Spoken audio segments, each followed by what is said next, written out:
یعنی 60 کی دہائی میں ہمارے ہاں جدیدیت آئی ہے، اور یہ اس کے بعد یہ ایک تواتر سے سلسلہ جاری ہے۔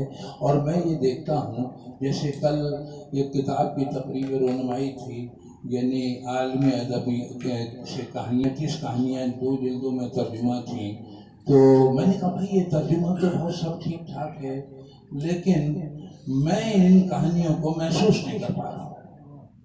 تو یعنی محسوس تو تبھی کروں گا نا کہ کہیں میرے معاشرے سے، میری سوسائٹی سے کوئی مماثلت ہو۔ باپ بیٹے کا مکالمہ تھا، ہمارے ہاں باپ بیٹے کا ایسا مکالمہ ہوتا نہیں ہے۔ وہ ترجمے کی حد تک تو صحیح ہے کہ ہم یہ کہہ دیں کہ صاحب یہ کہانی جو تھی بنگلہ دیش کی ہے، یہ فلاں کی کہانی ہے۔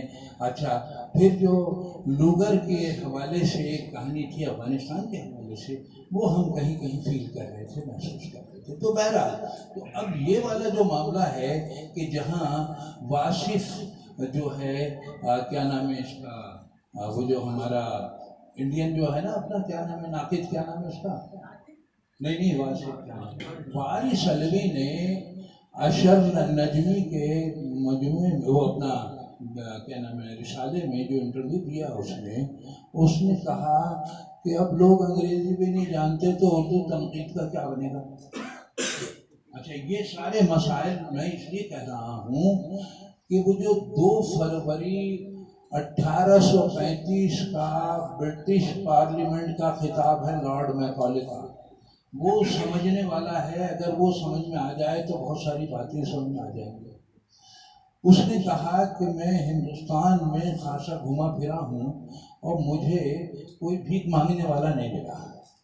پھر غربت تو ہے، سب ہے، معاملہ وہ نہیں ہے مسئلہ، لیکن مسئلہ وہاں جو سب سے ہے کہ ان کی جو قدریں ہیں روحانی اور ثقافتی، انہیں ہم کیسے توڑ سکتے ہیں، وہ بہت مضبوط ہیں، اور اس روشنی میں ہمیں جو ہے وہاں زیادہ عرصے ہم رہ نہیں پائیں گے، اور حکمرانی کا خواب جو ہے وہ شاید ہی پورا ہو۔